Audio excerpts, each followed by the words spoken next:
Hello,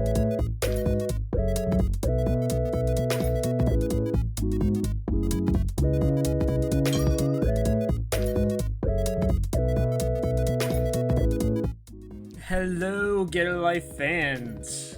It is your boy, your Joe, the only Joe that you've known on this podcast, who is back with a vengeance, and is also not back with a vengeance. They're kind of just taking it easy, enjoying the good moments, enjoying the vibes, and talking about some anime. So before that, let me reintroduce our good co-podcasters, Bish and Kevin. Hey guys, what's up? Hey, it's me, Bish, not Kevin. I don't know why you came first, Kevin. What was that about? He said Bish and Kevin, and then you were the first one to speak. Well, you snooze, you lose, Bish. Okay, you all right, snooze, you Kevin. lose. No, okay, no, it's fine. I mean, I was Don't worry expecting the both of you to talk at once, but I guess that was too much to ask for. I thought Kevin would be kind, like a good Canadian, and be like, "Hey, Bish, why don't you go first?" Hey, Guys, but he didn't do guys, that. It's fine. This episode, we're only like 1 minute, not even to the episode, and it's already been derailed. Right? This is fine. how you can tell we're back to the 3-man format. That's it. We're back Like on it's been. track. It's been, how long has it been? It's been more than 2 years. It's been like 2 It years. feels like yeah. forever. I can't remember the last time. It's been a couple years. It's been 2 years, yet we've released one episode during that time. Shh! Don't worry about it. Nah, For everyone else, it's like, hey, it's only been like 2 episodes since Joe's been gone. But in True. real time, it's been like, it's been a while. It's like video game time. That's how it is. Yeah.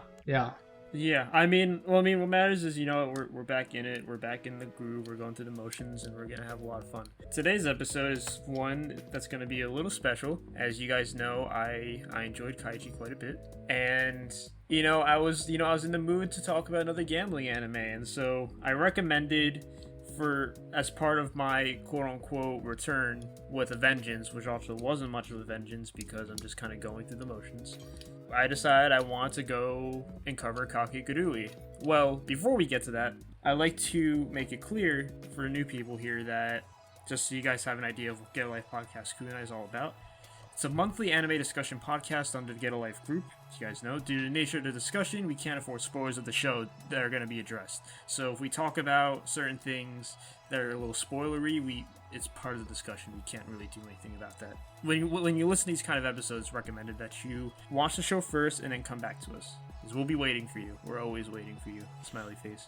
So these kind of shows are based off existing pieces of work, whether it's manga, light novels, or some other medium. And we're not going to be covering the source material for that. We're going to be covering the show in its purest form and maybe talking about who created the manga, but that's as far as we usually go. If you'd like to recommend a show for us, though, just leave us a suggestion in our Discord, and we'll get right to that and we'll think about it. Just to give an idea of what the show is all about. So Kakegurui is translated as Compulsive Gambler. It's a 12-episode gambling psychological thriller anime based on the popular manga by Kawamoto Homura and Naomura Toru. I apologize. It's produced by animation studio Mappa for the 2017 summer lineup, directed by Yuichiro Hayashi and written by Yasuko Kobayashi. Now that we got the officials out of the way, because it's honestly the worst part of it. I really want to get right to the discussion, so let's talk about our first impressions with the show. For me, it's been quite weird because basically we've been watching this during quarantine, and a lot of the time I'm spending not watching anime. I'll be real with you, just because I'm forgetting how to speak English, so I don't want to watch anime and then just start speaking Japanese, because I've been learning Japanese a little bit during the time as well. Yeah, your brain has been rotting because of the quarantine. That's it. So it's been very difficult for me to watch anime, but I'm on Netflix all the time. I'm watching stuff like How I Met Your Mother and Friends and all that, and I decided, okay, I'm gonna watch some anime on Netflix because I'm not bothered to watch any other anime. So I thought, okay, so I've been watching like One Punch, Black Lagoon. I don't know, like even before the show was suggested for Kunai, I knew of it because you know those annoying little Netflix notifications. So if you watch one anime on Netflix, they're always going to push their originals down your throat. And Kakegurui is one of them. It's like, hey, here's like the rest of our catalog. Give it a watch tonight. Yeah, even if it's unrelated, because I don't know how the hell One Punch and Erased is related to this show. I really don't know. But I'm presuming because it is a Netflix original, they pushed it on me. Which, fair enough. I checked the show's artwork and I saw Yumeko and I kind of got scared a little bit. So I decided not to watch it. And come to think about it... Wait, scared in what sense? I mean, the way that they looked like in the artwork, not by the the art style, but faces. I could just look into Yumiko's eyes, and I'll get into it a bit later when I talk about Yumiko. But I looked into Yumiko's eyes, and I thought, is this a horror anime? Like, this looks like she looks like a demon. So that kind of scared me a bit. And, come to think of it, I was a bit stupid for doing that. From the first episode, I was hooked a lot. And the anime was clear from the start, setting out the world and, the house pet system in the school, etc. And the consequences of not being able to pay off the debts. It kind of added this risk, which drew me in further. And not only that, the show's art style wasn't angular and jarring like Kaiji, and the color palette was bright and varied, which I didn't expect from the show looking at the anime's description on Netflix. So that in itself was very inviting, similar to how casino lobbies are quite Yes. bright and beautiful to kind of get you to stay inside. Oh no, I totally get what, dude. When you said that, like, I love going to casinos just to walk through them, because there's like this color, there's this grandiose nature to it. Like the decor is just very inviting in a really like seductive way. If I'm not mistaken, Joe, you live in New Jersey, right? So you're right next to Atlantic City, where it's basically the Vegas of. I mean, I don't want to say that without being ignorant, because I mean, there are obviously other places to go, I guess, if you want to get your gambling fix. But Atlantic City is definitely the big one.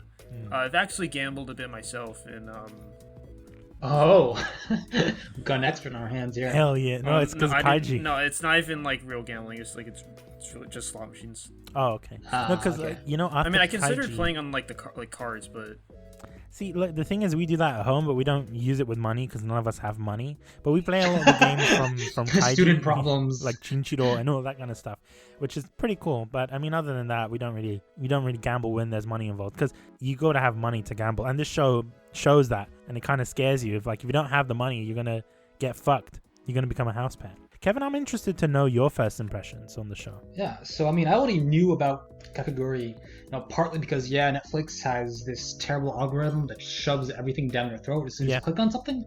But look, I mean, that's how you discover everything, dude.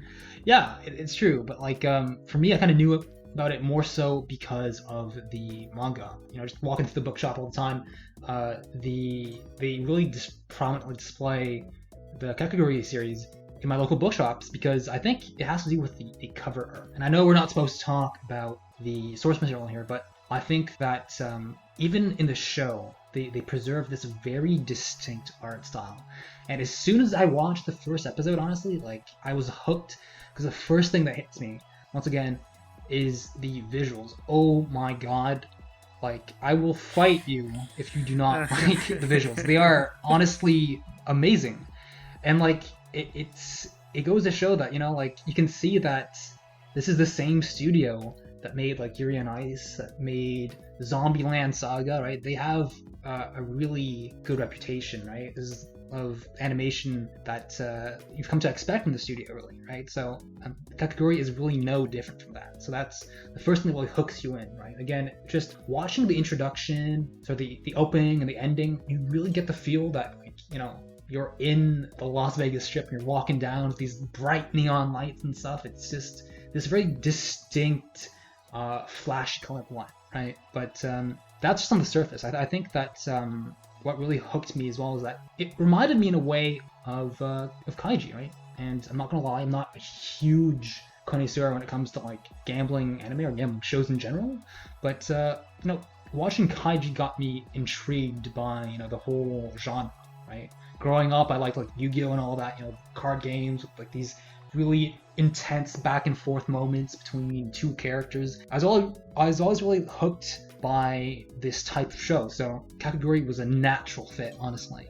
But what I gotta say is that it's really just the gambling aspect of the visuals, but also the freaking really wacky, kind of larger than life scenario that is the backdrop of this show that really hooks you in. Yes. Right? I completely agree with that, Kevin. Because like comparing it a little bit to Kaiji's a little bit more grittier, and it just feels a lot more realistic. I mean, it's not necessarily realistic when you see the pressure that they're put on and the kind of games. You have a very Kaiji kind of nails the down to earth vibe.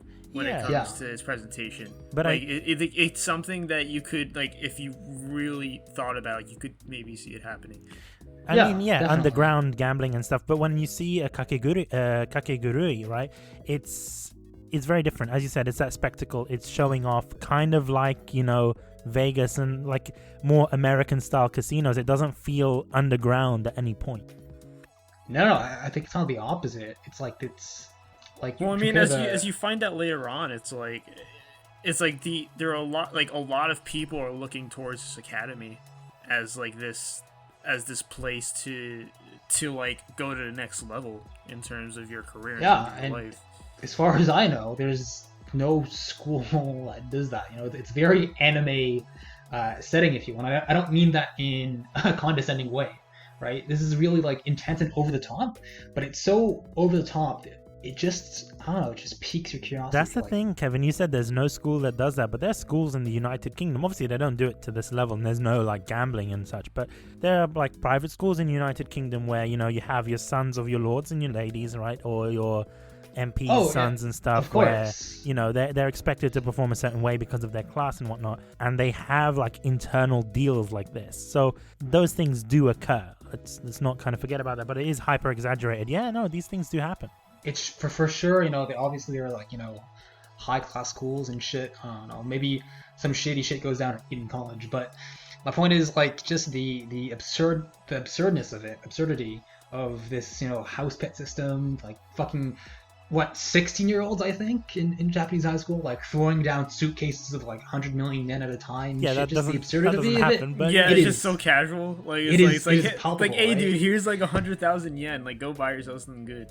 Yeah, right. So it's kind of that absurdness that pulled me in, and honestly, now that I think about it, I think that if I had to describe this entire show with one word, it would be crazy, right? And in every sense of the word, the animation is crazy good. The characters themselves are, you know, like literally crazy a lot of the time and stuff. And it's just that uniqueness that pulls you in. But, you know, beneath the surface, I find that in terms of how well it portrays gambling in the first few episodes, I found it was a pretty good formula, but I found it a tad bit repetitive, right? And I'm not gonna lie, you know, usually my first impressions, my notes, it's like what, 3 lines, 3 quick sentences. I didn't actually get out of the first impressions part of my notes until like episode 3. And the reason for that is because I feel that beginning, okay, episode 1, really good. They introduce you to the kind of absurd backdrop, the school, you know, the students there. Get a feel for it, right? But the first 3 episodes I find are kind of repetitive, where the pacing of the story is, you know, like every episode is one opponent, one big game, right? It feels like the first 3 episodes, and this sort of continues later on, but initially it's really kind of the same formula where, you know, oh, okay, you've got the protagonist, he tags along with Yumeko, there's some new crazy ass like girl or whatever who challenges them, right? And like they're obviously cheating. Yumeko like, you know, somehow pulls a victory out of her ass at the end because she was like paying lots of attention or whatever, right? And yeah, they get defeated, right? So it's the way that it's structured. The first 3 episodes seem very familiar to each other. Yeah, you could tell it's kind of like that whole part is meant to be like the prologue, so to speak. Exactly, but I feel that the prologue, it kind of overstayed its welcome. It wasn't bad, but I was like, okay, I get the pacing now. Let's really move on. Let's get into the nitty gritty, right? Just the fact that they opened with 3 consecutive episodes, where it was 1 match per game. I didn't feel that there was quite that back and forth, even though like, oh my god, okay, the hero's winning now, oh shit, they're losing, and it's like you're always uncertain about their fate, right? It's just too short for that. Whereas compared to Kaiji, right? Kaiji's arcs, the games in that show, they weren't just 1 episode. It was like this multiple, like what, 6, 7 episodes where they're playing the same game. Yeah, and then like the tension builds up. Yeah, it builds up. One moment he's winning, you're rooting for him, and at the next moment he gets cheated out of like all his money, and you're like, fuck, how is he gonna get out of this ditch, right? There's that, it's a roller coaster. Whereas the first few episodes here, anyways, the entire adventure from start to finish is over within 24 minutes, right? So it's not like, you know, these 400 IQ mind games that you expect, but it's more like reveals. So in Kaiji, I feel that, if you're paying lots of attention or whatever, you can maybe, catch on to what the villain is doing to cheat, or what Kaiji's thinking, right? Whereas here, it's more like you can't do that. You can't really be part of the game. They just kind of reveal to you how they're cheating and stuff, right? So it's a different formula. I just found that it's not bad necessarily by being different, but just the 3 first episodes were kind of more of the same. They didn't really give you anything new. It was like watching the introduction 3 different times with 3 different antagonists. Like, honestly, because of that lack of back and forth, because of these short 1 episode, 1 match arcs, I felt that for the first part of the show, it felt a lot more like I was watching an anime about cheating rather than gambling. And you may be like, but, well, Kevin, that's the entire point of the show, or that there's always cheating. You should never bet against the house, right? I wouldn't say that. I mean, like, it's kind of a logical means of... Like, I mean, it kind of goes into my own first impressions, but it's like it's focusing less on just the act of the gambling and more on like, okay, like it's like the first thing you start with is how are they cheating? Exactly. Yeah. It's just this lack of back and forth. Not bad. I just find that it's perhaps if they move those episodes to different points in the season, or just cut it a bit short, it would really help with the pacing at the beginning, I find. I mean, there's something I want to mention about that, but before we get into that, Joe, I really want to hear your impressions, maybe how you got into the show, because you were the one that suggested this, but I want to know, like, how did you know about this? Because for me, this is like the first time knowing about it, and I presume also Kevin as well. So how did you get into the show? I don't remember a damn thing about how I got into the show. Lol, okay. I'm gonna be totally straight with you. I don't even remember how it got recommended to me. Those shows that you're just like browsing Netflix for whatever reason at like 2 a.m. You have no idea what the fuck you're doing with your life, right? You're just like, oh, whatever. I mean, it wasn't even that. It was just like, no, I know it was recommended by somebody. It's just like I guess I can vaguely remember why I was looking for a recommendation like that. I was looking for something that was looking for something different. Like I wanted something that could give me a bit of a thrill, because like I think that was left to be desired for some time. Looking for that gambling high, for that void that Kaiji left in your heart. Maybe because I don't know, because like it was around a time when like I loved Kaiji to death. Like it was like, I mean, I still be more do. specific. You still do.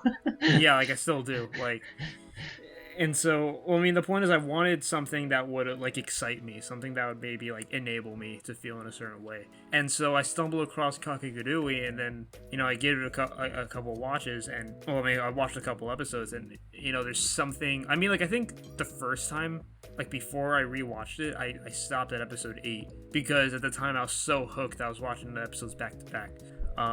So the first couple episodes really that's when it started hooking me in. Like not just because of the gambling, because the gambling itself was. I mean, the games were simple, but there was also a bit of like a twist to it that made it very unique. Mm-hmm. And Kevin, I think you'll agree with me. The facial expressions. Yeah. The animation, I can see why Bish got low-key scared at the facial animations, and not we'll just get more that. into It's detail just like about the teeth grinding and stuff and all of that. But it's just everything. Yeah, like, there's like right? some hyper realism sometimes. It's like honestly, it feels like something you'd fucking expect out of Junji Ito. Is it Junji Ito, the guy who does manga horror? But yeah. It's just these very.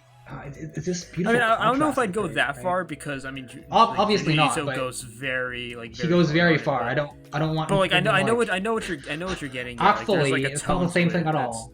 But yeah, it's this contrast. This very anime normal art style, and suddenly there's this like brutal transition all of a sudden into these hyper realistic but like also deformed features in a way. I don't know if that makes sense, but like, well, no, I get what you mean. Like it's like there's this whiplash that's so compelling in this show. Like I love it when games, shows, like any kind of medium for entertainment has that kind of whiplash, because it gives you the impression that it's what you're playing or what you're watching is not exactly what it seems to be. Mm-hmm, and Kakegurui like really set that bar high for me, because like I thought it was gonna be something that was like, I thought the main character was gonna be one of those like like against the odds kind of things, because I mean it still is, but like for example, I mean I don't want to compare it with Kaiji, but like with Kaiji, like you know that he's kind of this hopeless bum and he has to kind of use his own wits.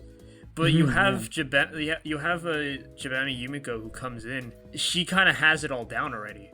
Like she has the formula down, and the thing is, you can't really. It's really hard to fight against her because she derives pleasure from that idea, like regardless of whether she wins or loses, because she's not in pursuit of like some kind of victory. She's in pursuit of that thrill, like as she says, like getting her gambling freak on. Yeah.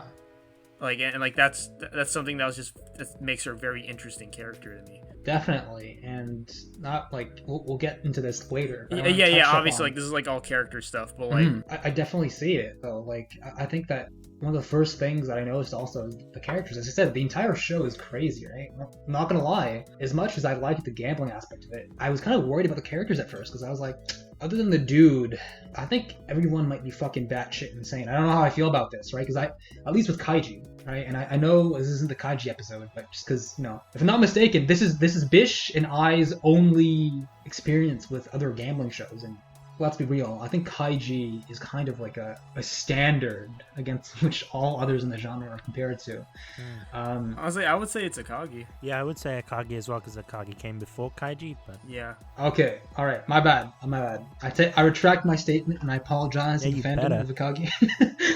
But, yeah, I was worried at first, because I was like, man, at least in Kaiji, you really feel for the main character, even though, like...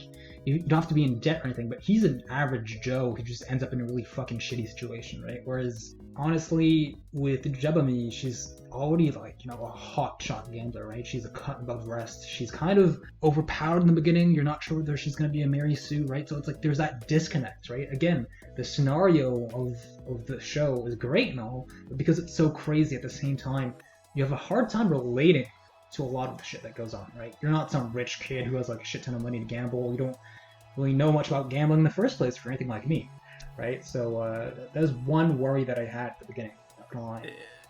If I had to summarize my first couple episodes with Kakegurui, I would call it pure chaos, because I mean it kind of like Yumeko 100% embodies like the foundations of what chaos is. It's like that sense of unpredictability.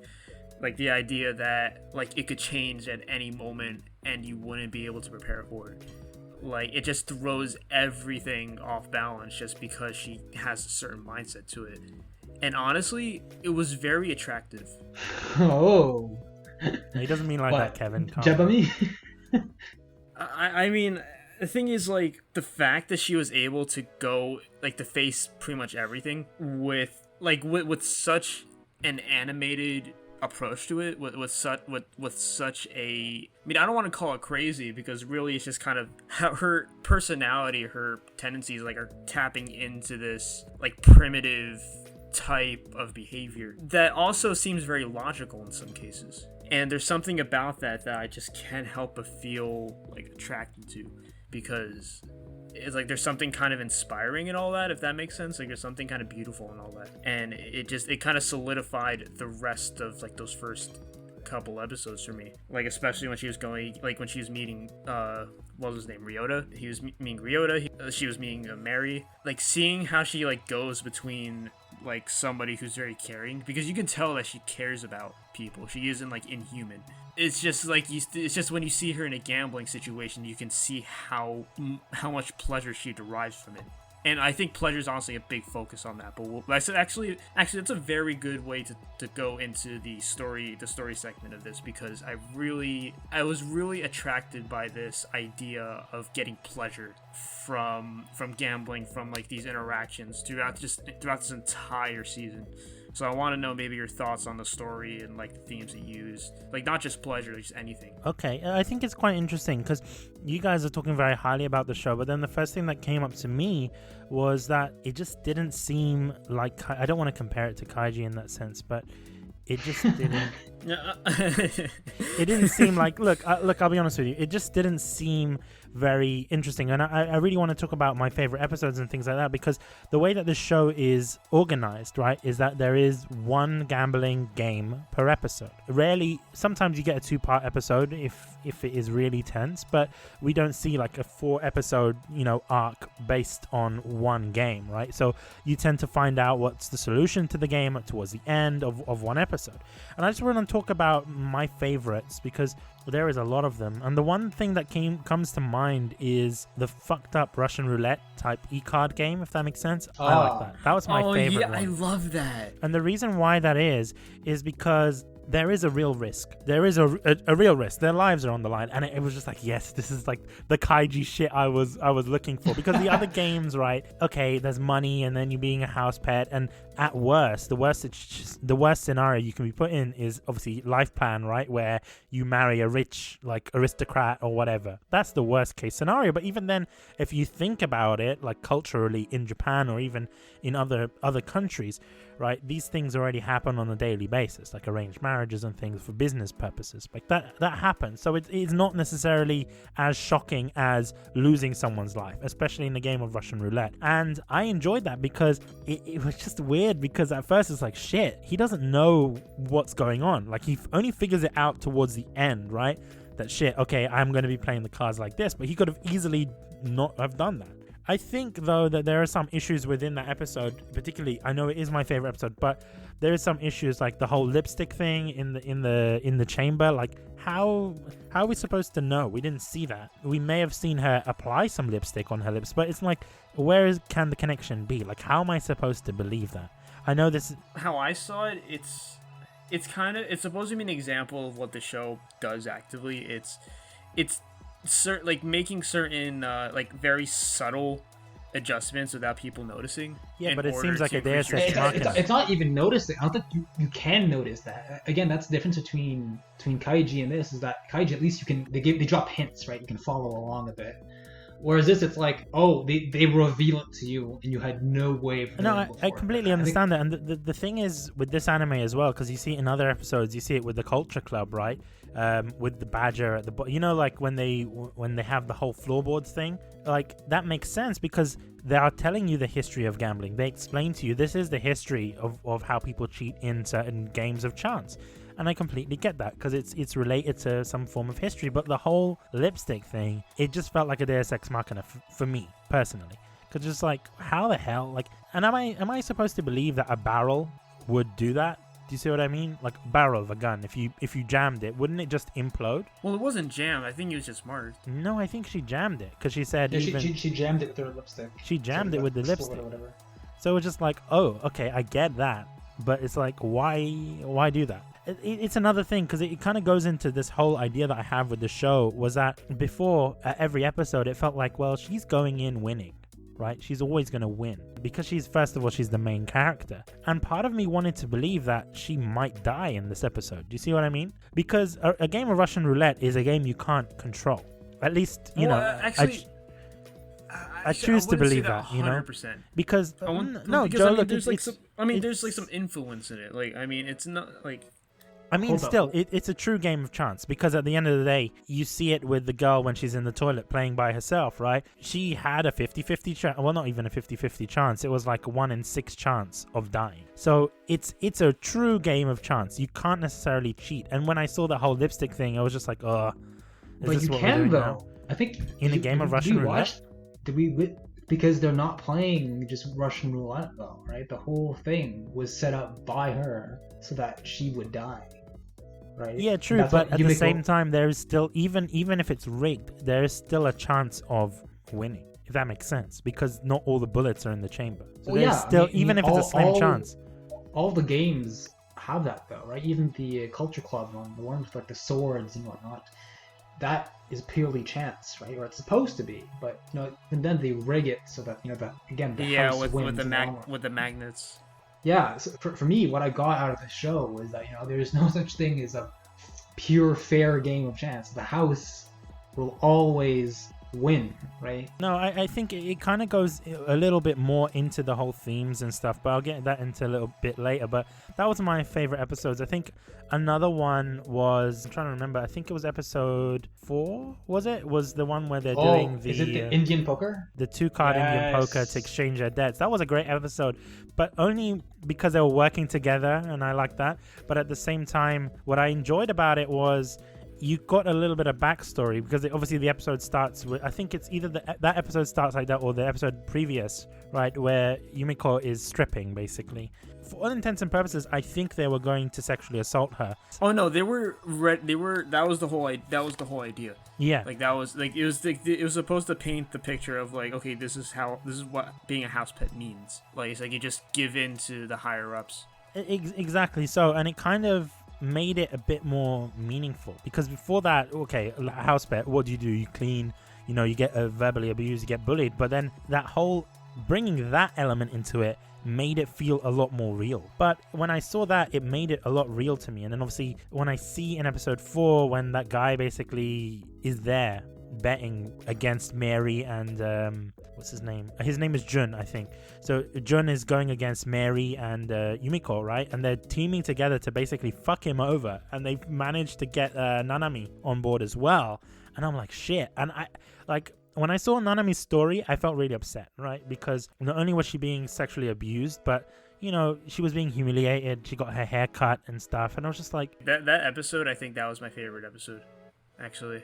Because, like, when you mentioned it, I feel really inclined to talk about it, because it's like, there's something that was so, like, it was the moment in the show where I felt my heart drop the most, because, like, we see her just, like, with fish eyes throughout pretty much the entire game, and then hearing about her backstory while Yumeko is trying to, like, quote-unquote encourage her. Like, now that, there's just something about that where it's like, you have okay, so I was actually talking with, this is a little off topic, I was talking with a friend the other day about Christopher Nolan films, because like what he likes to do, like I watched Inception recently, so like what he likes to do is he likes to take multiple moments, like he likes to take 2 moments or more and make them all happen at once in order to create one thing that's impactful.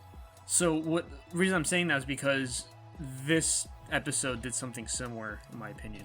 There was like Yumeko's craziness mixed with Nanami's like revelations, like her looking back on her past and being really scared, and then her having to make a decision up front because she needs to decide if she's gonna call, if she's gonna fold, and that was just because, and if anything, that made her backstory a lot more important to me.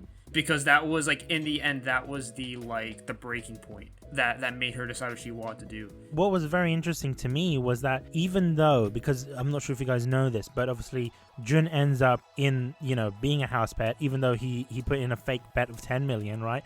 And he ends up getting 310 million in debt, which is, I think it's around 300,000.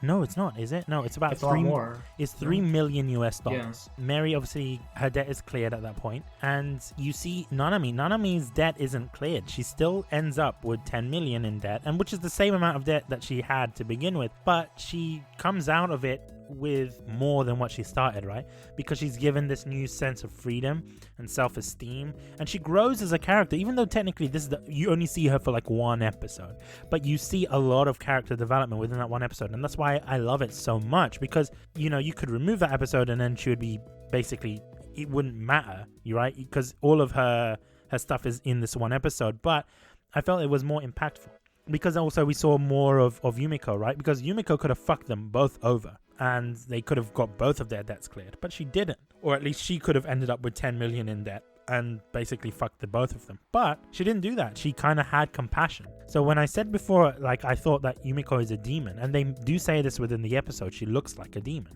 At the same time, she has compassion. And I really want to get this within episodes because I kind of see some sort of comparison to other types of organizations in Japan, but we'll get into that a little bit more. But those are my favorite episodes. And obviously, Joe, you mentioned a little bit about why this episode is your favorite. But Kevin, what episode is your favorite, would you say? Or one of Well, I mean, I can't really say anything else that hasn't already been said, because episode 4 and 5 I think are probably tied, honestly, for my favorite arcs, because this is the first time actually 4 and 5 where you get a match that finally doesn't just end in one game, right, in one episode. And I think that it's really rewarding, because again, it's not just Yumeko and the adversary. You actually get, as you guys said, a side character, right? And you see them grow and change, right? And furthermore, it's not just Team Yumeko anymore, right? She's not alone. Now she's got Mary on her side, right? So just seeing this dynamic change, right? Where before it was just Yumeko as like this formulaic one episode format, seeing that change so that there's Mary in the picture now. She's on the same team. Seeing these new interesting side characters being thrown into the mix was very interesting. And I gotta say, out of the entire show, I think that the twist in this episode for me was just insane. It was, I never saw it coming in a million years, right? I didn't see the other ones coming either, but I found the other ones were kind of like, okay, yeah, whatever. Like, this wasn't a believable twist. Yeah, well, there was something very self-contained about that episode, with how everything just kind of went smoothly, with how you had Mary and Yumeko just playing in a certain way, acting in their their specific mannerisms, and you have that arc with Nanami, and then at the end when you find out there was this plan exactly since the very beginning, it's there was some sense with all of it, there was something that was properly set up. Yeah, definitely. I mean, that's the entire point, right? I find that the twist was really satisfying. It was shocking to see these characters that were just enemies a few episodes ago work together and come up with this ingenious plan, right? It was so gratifying to see Jun get what he deserved. No, you have no idea how happy I was. I legit got out of my seat. I'm like, yes. It was kind of like the Kamoshida type situation in Persona 5. That was the kind of feeling that I got from it, and that's exactly what it is, honestly. Because you have somebody who's mad with power. Being, yeah. Yeah, and he's just doing everything to just get what he wants, to satiate his desires, and and he does that until the very end too. You see him trying, almost assaulting Mary because he just gets so pissed, but then he gets tasered. Yeah. That was another thing that I enjoyed within the episode, because I was like, yeah, fuck you, just get out of here, But yeah, episode 4 and 5 definitely a highlight for me. But the other one that I really liked, honestly, I don't know if you guys remember, but episode 9, and that was against the student council president, or not president, but the idol. Well, it was Yumeko, right? Oh yeah. And if I recall, that started with episode 8. That was it started with episode. Sorry, the challenge came in episode 8, but the actual game itself came in episode 9, and after that there was the poker game against the treasure in episode 10. Oh yeah. So it's kind of like a 2-3 episode arc, sort of. But specifically, I love the game that's treasure in the following episode, right? Manyuda. That's also one of my favorite episodes. But for the Gambit against Yumeko specifically, I really liked it. Why? Because it's going to sound really lame, but if I'm not not the music, but the reason why I liked it so much is that, if I'm not mistaken, in the other episodes, right, Yumeko always outplayed all of her opponents. That's right? correct. So yes. she had this plan in mind, and she just outsmarted all of them, right? She seemed kind of overpowered, kind of untouchable in a way. Yeah, exactly. Here, she still wins, but it is the first time, if not mistaken, that she wins purely because of luck and arrogance. The only reason Yumeko lost this, she should have won, she could have won if she wanted to, was because she allowed Yumeko to get 2 wins, right? And she got a bit arrogant, and Yumeko won out of pure luck. And for me, that was really great, right? Even though, having luck isn't necessarily as exciting as, seeing the crazy strategies that she forms in her head. For once, seeing that, hey, they aren't always, it's not just about skill, right? It kind of comments on the nature of gambling, right? Even if you're a good player, skill isn't always enough to win, right? That's exactly what gambling is. It's when it comes to gambling, an aim is to try to have as much control as possible, but exactly in the end, you're still kind of restricted to the sense of luck, because it's about what the next draw is going to be, what what your hand's gonna be, and you can manipulate that somehow, but you only have so many ways to do so. Exactly. And seeing that entire episode, just being up in the air about luck, for me it was a huge change of pace, right? Because you're like, oh fuck. So contrary to the other episodes, she wasn't guaranteed to win. She was slated to lose, but because of just sheer luck and this hubris from Yumite, she was able to pull out a victory, right? That shows this other side of gambling that wasn't really commented on in the other episodes, right? Right. There's actually a quote from that episode that I really liked. That I think that really encapsulated what I felt, and I imagine what you felt as well. So I wrote it down in my notes. So it's either take the safe route or strive for the summit by risking destruction. It was set up in a way where it built up to this one quote, and it was that one quote that instigated I forget her name, Sumeragi, to essentially put her life on the line. I mean, I'm pretty sure that's what she did. Yeah, it's episode 10. Yeah, so the one right after against the Manyuda, it was the do or die moment, right? So everything was the boiling point of the last arc of the show, honestly, and it was great. I like episode 9 so much because it leads so smoothly into episode 10 against Manyuda, another great fight. And here I find that it's one of my favorite matches also, because again, it's not like the ones you saw at the beginning of the season. Here, Yumeko actually loses for once, right? And it's not because they were cheating against or anything. Manyuda, if you think about it, he beat Yumeko fair and square, right? He beat Yumeko just out of pure skill, right? He was able to take the risks into consideration and stuff. And the great thing about that match is that he explains his thought processes, right? So he's like, oh fuck, Yumeko discarded 2 cards, what does that mean, right? And they explain it, so you're actually able to keep up. Whereas in the other episodes, I'm not into gambling, I don't know much about gambling, right? So whenever a character does something, I don't necessarily understand why they do it or the impact of it, right? But here they kind of walk you through his psyche, right? The way he plays, the high road or whatever. So it allows you to follow along with him and see just how complex the mind games are when it comes to gambling. When you mentioned him, right, the first thing that came to my mind when watching the show was the fact that he looks like Keita from God Only Knows, and he also does the same things, right? He is very calculating, right? Kind of like Ray from Free. You know what? I think it's just the trope of the glasses, right? Any anime character has glasses. He's kind of like he's a stereotype, asshole nerd character. Yeah, he looks like a walking trope, and yet he's actually one of the scariest people in the show. It's actually really funny. The thing is because he knows what he's doing, right? He goes into it knowing what to do, what the move is, how to pressure someone, and it was all the more not scary, but all the more shocking when he was defeated, right?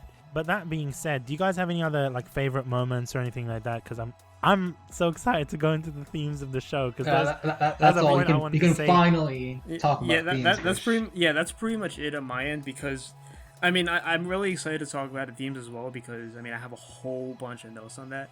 Primarily with how the show just approaches gambling in general, where it's just very neutral in a lot of ways, where it's it doesn't favor winning or losing. Gambling isn't just an act; it's some kind of spirit. It's some kind of emotion, this drive, this attractive nature. See, I have a completely different opinion from you, and I'm going to get to that now. The show kind of tackles the theme of gambling very well, but for my personal opinion, looking at shows like Kaiji or Akagi, I feel that they do it better. And the reason why that is because this show focuses mainly on Yumeko, right? She's the main person that's doing the gambling, which makes sense because she is one of the main characters in the show. And I feel as if, but never did I feel that Yumeko was going to lose going into it, because she is the main character. Some sort of main character syndrome, right? The main character never dies, the main character never loses, or even if they do lose, it doesn't really make much of a difference to Yumeko, because that's how she is as a character. She only plays for the thrill of it, right? So even she's happy if she loses because she gets a thrill out of it. She's happy if she wins because she gets a thrill out of it. So she doesn't really care about the money in reality because she has so much, of it, right? And the anime doesn't really explain that to you. It's they just offhand say, oh, she had a lot of money and her sister's in hospital. Stuff like that. Okay, I get it. Like, for me, that's probably stuff that's going to be explored more in a second season. So I understand why that's not necessarily explored here as it is now. But there is no real fear of losing.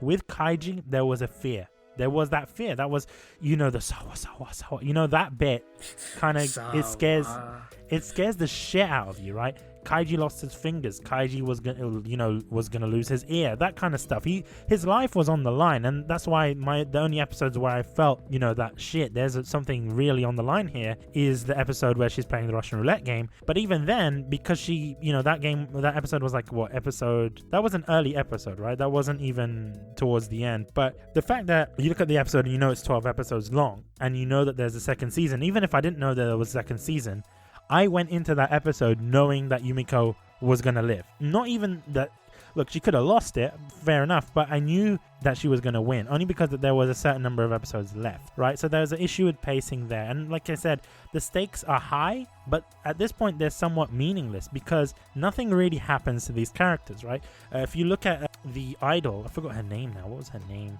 Yumemite, right? If you look at her, what was the risk, right? You ought to. Oh, whoa! I think you literally could not have chosen a worse example in the entire. Like, I was expecting you to use that as a counter example. Wait! I didn't actually. Are you kidding? I didn't hear that. What did you say? Bish said that Yumemite. He was questioning, like, what did she have to lose? No. Honestly, I was gonna say that I haven't finished yet. So what I was gonna say with Yumemite, right, is okay. She loses her career, she loses her fans, but even then, when it was revealed, she didn't really lose anything. In fact, her fans were more happy.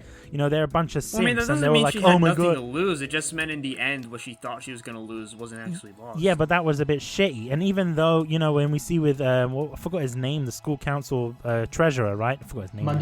Manuda, right? You saw him, and he had probably had a brain aneurysm or a heart attack or something. And I was like, shit, that guy's gonna die. Like, there is no sense of impending doom. Well, I mean, it's not just about death, though. Like, there's, it's all the little things that you can...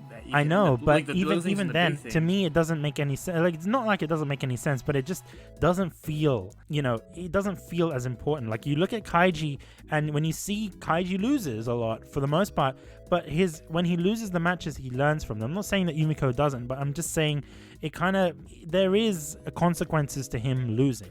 And Yumeko doesn't lose at all, and she doesn't get any consequences because she doesn't really give a fuck about the consequences. I don't find, myself rooting for her opponents or even rooting for her because the show kind of paints those opponents as like evil people and really bad people, and they've got like really fucked up, motives behind them. So I don't root for them and I don't root for Yumeko, and I think there has to be someone, at least in a gambling anime, there has to be someone that you root for. And the only episode that I feel that I really rooted for someone was in episode 4, where Nanami, I rooted for her because I genuinely felt that she got the shitty end of the stick. Like, you actually saw the consequences of her being a house pet. You didn't necessarily see that with Yumeko, right? Or even with Mary. Okay, Mary got bullied a little bit from her friends. The thing is, do we need to have like a good ending though? When it comes I'm not saying we need a good ending. I'm not saying about the ending. I'm just saying even then, Joe, if you even look at the ending of the show, okay, one of them was gonna, either leave this. It was like a match where one of them leaves the school, and it ended up in a draw. And I was like, okay, well, that's because there's going to be a second season. There's just there aren't any consequences. There are no real stakes of any exactly. kind. And I think that's the issue with the show. Like, I'm not saying it's a bad show. I love the show. It's just I didn't feel that sort of, that sort of butterflies in my... Exactly. I didn't feel that. Personally, I would say that the fact that Yumeko isn't really in any danger gives the show a very interesting weapon, and I'll explain why. Okay. So, because as we go through, this is something I want to talk about, since we started. Even though she's a house pet, she's shown and confirmed time and time again that she can get out of that situation easily. She chooses to be a house pet, and as you can see, that really. It really drives her to, it gives her the opportunities that a lot of people that kind of take a lot of people off guard. For example, she wants to be she's taking the abuse because she wants the opportunities to fight the student council. What it does in that case, it eliminates the idea that Yumeko has something to lose, which I mean it's kind of like a mixed bag to begin with. Like it's a little like weird to think about, but in turn it enhances the story going forward, because then you have throughout the rest of the show you have the student council wondering like she comes from this this background, like she's definitely capable of paying off her debts, but why isn't she doing that? But that's the thing, we never get revealed. Oh, exactly. Like that. I mean, I like that. It's that sense of mystery to me. I think like, that's shitty storytelling, because it to me it just seems like Yeah. they're trying to sell a second season. It's kind of like a bait and switch where it's like, oh, you'll just have to find out in S2, right? Like, I don't know. I didn't really think that. It was just more like, it's like I just really liked the mystery in and of itself. Like I wasn't really thinking about how it would lead into like a second season. I wasn't thinking about, okay, like are they gonna reveal this in season 2? I was thinking more just like I like what they have there. Just that sense of mystery that makes the student council wary of her, because that drives their motivations to go against her, to think about her every move. Like that drives their actions. I can see what you're trying to say, but I still don't see how what this has to do with Bish's point. I think that point still stands, right? And maybe if we're going to springboard off what Bish said, okay, even if this mystery about her and the fact that she comes from like a wealthy family and she's able to pay off the debt, but doesn't because of some mysterious reasons, and that causes the student council to pit itself against her, what's going to happen? What are the consequences that she's going to live by having the student council against her? As Bish said, like the stakes are going to be played up over and over. Right? The stakes just keep on climbing, but the actual consequences are nil, right? As we've seen throughout the show. Yeah, well, I mean, like my point is like it wasn't meant to be a counter argument. It's just I was just trying to see, like, I was trying to explain, like, this is a way, like this is why they used it. Like I was trying to analyze why they did it in this way. And like I was thinking, like I thought of it as like, okay, they used it to help benefit this story element. See, I get that, Joe, and it makes sense that, okay, I understand why she doesn't want to lose her fact of being the house pet, because she ultimately wants to challenge the student council president in terms of a gamble. But at the same time, it's like, okay, why? Like, what's her motivation? Because they were asking, oh, do you want to be the head of the council? But she didn't say yes and she didn't say no. So what is her true motivation here? That's not clear. And I think we needed to know that. Well, I mean, it is and it isn't, because as we've shown over, like, remember how I described the first couple episodes? How I described it as pure chaos. Like, there's a method to the madness here. Like, there's like the reason why she wants to fight the student council president ties directly into Yumiko's mentality or personality. Like, really, she wants to have that like sense of just gambling in general with somebody who's supposed to be like the top brass. Let's just pull Yumiko's character discussion out of that part of the show, and let's talk about it right now, because I think this is like the time to talk about it since you've brought it up. All right, you talked about Yumiko's personality. What is Yumiko's personality? For me, it's, as you said, it's chaos. It's just crazy, right? Perhaps that's interesting to see in a character, right? Fair enough. But arguably, is pure chaos something you want to see in a storyline? You want to be able to have a structured storyline, to not have the ending revealed to you, but at least have a sense of where it's headed, right? Instead of being, oh, that too bad, screw your questions, it's going to be revealed in season 2, right? I can see what Bish is getting at here. It is frustrating when it feels like the entire, Yumiko's entire character is just a cop tease for season 2. Right? Not having any answers is kind of frustrating, right? And it's not just with Yumiko, it's with the rest of the characters, even the school council president. You saw that clip of her going to visit her, I don't know if it was her family or whatnot, and I was like, okay, so then who's the girl with the mask? Like, it just creates a lot of plot holes that I feel would be answered in a second season. There is nothing that kind of hints towards it being answered in this season. I won't spoil too much. Well, I haven't watched the second season either, but I've went on the wiki and stuff, and those answers are given in season 2. So they feel like plot holes right now, but we'll talk about this later. But I think that maybe you'd be less pissed, Bish, if we covered seasons 1 and 2 together. Yeah, I think that would have made a lot of sense for me if it was 24 episodes. If that, because usually when I say that, I usually say, oh, it's an issue about pacing, but in this case, it's just where the plot is going. I think it would have made more sense if they combined the seasons. Your point reminds me a lot, actually. Now I think about it, reminds me a lot of when we covered Black Lagoon. We were like, maybe this should have been one 24-episode season with a break in between. Because, yeah, now you're left at the end. You have so many questions about these characters, right? And let's be real. Throughout the entire show, you don't learn that much about the main characters. You don't learn that much about Yumeko. You're just kind of teased, right? You don't know anything about Ryota, right? Because he's just bland and fucking pointless. You learn more about Nanami than most of the main characters, I'd say. The problem is, if it was a 24-episode season, at least you wait, I think it's like a month or 2 months or whatever between the two halves, it's manageable, right? But here, it's like, okay, you're left at the end of episode 12 with blue balls, and you're like, fuck, what do I... For me, as characters go, right, because you mentioned a little bit about Yumeko as a character, initially when I saw Yumeko, I was scared. And I said this initially at the beginning, right? And the reason why is because she came out of nowhere, and because there was a couple of reasons. Her eyes just scared the shit out of me, right? She's known as Akuma, right? She's Akuma, which means a demon. But I see that in her. I see that she is a demon. She gives no shits. All she cares is the thrill of gambling. She does it for the heck of it, right? And even if people lose, she does not care for compassion. But some characters you see she has compassion on, right? Like Nanami, like other characters, right? Even like Yume Mite, right? She's compassionate towards those characters, even though she is kind of like evil in a way. I kind of got that feeling when she was introduced, and hearing her name in general, because I didn't expect her name to be Yumiko. But Yumiko, ko means child in Japanese, and Yume means dream. So effectively, dream child. And the kind of stuff that she does can only be done in a dream, right? That's how I see it. I don't want to get too deep into it, but her existence as a character, and I don't want to say she's a Mary Sue, but she kind of has those elements. Just because... Okay. Just because, and I know you're going to... I know, Kevin, you specifically are going to say, no, she isn't. But because she has those elements of just being perfect. I mean, you know what I mean? Like, she always wins, and even if she doesn't, she's just there, you know? She's just always there. But it's weird, and I think even the name itself, Yumeko, because when they said in the show, and you might have heard it from other people, oh, that's not a common name. You know, that's a weird name.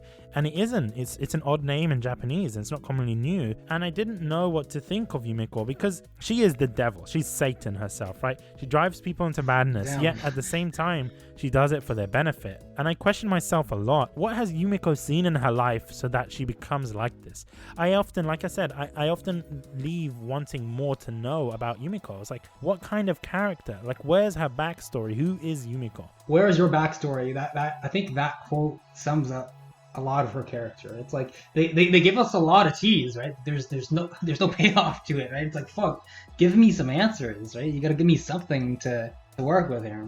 It's like the things you guys are feeling, I didn't feel that at all. Because as you mentioned before, Kevin, like, it's like, like you asked me, it's like, do I really want pure chaos in a story like this? Because I'm not going to get, like, certain answers. And my answer to that is actually yes, not because of what she describes specifically, but because I still felt I was getting some kind of answers to certain things. Like, once again, like, there was a method to the madness, in my opinion. What is this method, though? You keep on saying that, method to the madness. What is this method? Well, I mean, it was meant to... I mean, I don't really know the method itself. My point was more like there's, like, a bit of order in that chaos. Like, it's like there's, like, some logic to it. Yeah, but you don't know what that logic is exactly. Like, you don't know what the goal is. Like, for me, if you don't know what the character's aspirations are, what the end game is, right, then it's hard to relate to them. And again, as I said, my first impressions already, looking at the characters that are introduced, right, I was already kind of afraid because I was like... I don't know, Kevin, do you think you relate to Yumeko?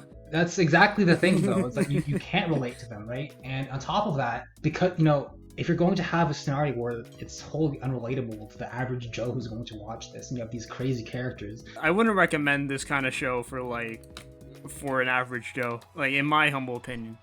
Like, this is like one of those, like... You can't be like, oh, this show is reserved for gambling experts only. Like, I'm sorry, you can't do that, right? That's just... Especially how ridiculous. Netflix suggests this show to everyone. Yeah, exactly. So, like, I think the whole point trying to... I feel bad. I feel offended by that question. by the freaking it's like we're not looking to like it's not for gambling experts. So I'm like, no fucking way, dude. Like no way. Like this show is crazy. I feel it's kind of pretentious to be like, oh, this isn't meant for you, you know? Like, what the hell kind of attitude is that, right? No, it's not. I meant more like it's not a beginner friend. It's not beginner friendly. That's how I feel. Okay, maybe not, but even then, I can think of other beginner-friendly shows. They give you more information and background about your main character, right? As I was saying before, if your main character is going to be this unrelatable to the average viewer, if they're going to be this mysterious to the average viewer, you have, in my opinion, some form of obligation as a writer to give a bit of payoff. You can't just, again, be all tease and, you know, not give any sort of reward to the viewer, right? You're keeping us at the edge of our seats about something, but then there's no payoff to it? Like, what? I don't know. I kind of like the fun factor for me was like the payoff in and of itself for me. Like, but there is no. That's my point. There is no payoff. There's nothing at the end of the season. You're like, okay, well, I guess she stays in school, and you still never find out, you know, why she's visiting her sister. Why is her sister in the hospital? You have all these questions that are left unanswered, right? And you may be like, oh, okay, Kevin. In other shows, you don't get all of the answers to your questions at the end. Fair enough, but what I'm saying here is that you barely get any answers, period. And I think that's why we got really excited for the second season, right? Because as soon as we watched this, I was speaking to Kevin, I was like, Kevin, we can't watch season 2 until we record the episode. That's the thing. I wanted to watch season 2 right away, but we couldn't, right? Obviously, you know, this may not be the case for, you know, people who are watching it on Netflix now, but obviously... I think, Kevin, part of me understands why the show is kind of structured like this. I think it has something to do with Netflix, because a lot of the way they structure shows on Netflix, and a series of anime doesn't tend to be more than 12 episodes, or they will kind of split it themselves into a second season, and we've seen that with other shows in the past on Netflix. So I think that might be the case. It might have been commissioned that way because this is a Netflix original at the end of the day. It might have been commissioned that way to suit the bingeability of Netflix, if that makes sense. Like, if I were to, like, put it in a certain way, I guess, in terms of, like, did I get any kind of, like, reward for it? Personally, I felt I did, for a number of reasons. But that's, when I say that, I say it's, like, as it currently stands. Because, like, I mean, of course I'm disappointed I didn't learn as much, like, a lot about, like, the backstory that was teased for us. But at the same time, I really like that because of that. Like, they enable us to focus more on the mysterious nature of her, because it's kind of like a byproduct of holding back certain information for this series of episodes. I think we can all agree, all three of us, that they created a lot of mystery surrounding Yumeko. I don't think that's the point of the debate. Yeah. More so, was there sufficient payoff for all of that mystery? I'm saying, like, that mystery and stuff for me was the payoff. Like, that's what I'm saying. Like, I like that I liked seeing that kind of character throughout it, because I mean, with what we had, they were able to give us something that stood out, that still made the show, like, appealing to watch, that made it, like, engaging, and, like, it kept me, like, it did its job of, like, asking me, like telling me, like, this is, like, of making me say, Yumiko's a very interesting character because she has so much mystery to her, and, like, when this ends, there's still a lot of mystery to her. And, like, I didn't even think about a second season in that regard. I was just thinking it's like I wonder what her past was, like, just on its own. So, like, it's like the second season is kind of like a bonus for me, if that makes sense. I completely get that. I think, to me, what kind of really made me dip more into the whole second season idea is that it just seemed a bit odd, her existence in the show, because it seemed odd that she didn't know, or she seemingly didn't know, the system of the school. Yet at the same time, she's carrying 10 million yen in a suitcase, cash. Like, I find that very hard to believe. And it makes me think, okay, she knows more than what she's putting on. And at the same time, suddenly the student body president mentions a bit about her and her past. It just leaves me wanting more. I think in general, all the characters in the show tend to be like that. The rest of them, I mean, Yumeko is the only very interesting character to me, but the rest of them seem like tropes. And I know they're designed to be like that, but it kind of reminds me of Kill la Kill, right? Where you have your student body president, you have their underlings, and you have to defeat them to get to where you want to go to. So the show has this hierarchy with their characters, and it kind of makes them feel like, okay, they're like a one and done situation, because we don't hear any more of the cultural club head of the cultural club after her episode, right? Or any other characters for that matter. And then there's other characters that are hinted in, you know, that Lolita character, she's like there for a little bit, and then you see the girl with the mask, she's there, and it's like, okay, so these are the characters that we're gonna see them fight, and that's how the show is gonna work. It's kind of predictable in that sense. It's kind of like a Monster of the Week show. It kind of makes the characters feel a little bit cheap because of the structure of the show. I think the best analogy I could make, and keep in mind here, despite all of this criticism of the show, I really like it. It's just the best analogy I can make for the show is that it feels a lot like, I don't know if you guys have seen it, but you know The Hobbit, right? How they took one book and they fucking divided it into like 3 2.5-hour movies? Yeah. This is like the same complaints that people had for that, you know? It's like all of this build up, and then all of a sudden you just stop it, and you're just left with blue balls, and you're like, hang on, that's it? You know, like it doesn't feel logical to just end it there, right? And I'm looking at the Wikipedia page for the show, and the first season ended in September 2017. So it's from July to September 2017. And the second season was aired in January to 2019. March 2019. That's over a year, guys. Like, well, yeah, that's 2 years. Yeah. Like that's insane. You know, having all these questions for that long. I don't know whether that was the right move to make. Oh, wait, what? You mean the first season? Yeah, there was over a year gap between 2 seasons. 2 years gap for a second season to come out. Oh, yeah. It's I know. You know what, Kevin? I think there's another thing that I wanted to mention before I end all of the thing that I want to say about characters. It's different from the point that you were saying, but to me, I kind of saw it as the Yakuza. Right? It just felt very gang oriented. At first I was like, oh, okay, this is just high school and shit. But the whole student body president, right? And the whole themes of like sexual assault that occurs and stuff like, you know, if you lose, you're going to be the house pets, right? That's basically like slavery, right? So it just seems like shady shit that the Yakuza do. And it's all controlled by this one kingpin, which is basically the student body president, right? That's interesting. That is an interesting way of looking at it, yeah. But that aside, I think what was very interesting to me, once again about that Yakuza point, is that it's scary and sadistic when you think about it. And it kind of makes sense because gangs are often related to illegal and underground gambling, especially with stuff like, you know, Russian roulette and the life plans and, you know, pulling out the fingers. As soon as I saw the pulling out the fingernails, I was like, shit, this is some Yakuza shit right here. Or the fact that one of the girls with the eye patch, I forgot her name, I can't really remember her, but yeah, like literally like the best character in that show. Well, that's some Yakuza shit right there. Like, imagine losing a bet and losing your eye. I was like, shit, this, because obviously Kaiji she is took a the Yakuza eye thing herself as well. too, dude. That was crazy. It was crazy, and I think, shit, this is some fucked up shit. Yeah, that was awesome. I don't mean to sound kind of crude. I like that kind of element in stories where it's like we interrupted this show for a quick disclaimer.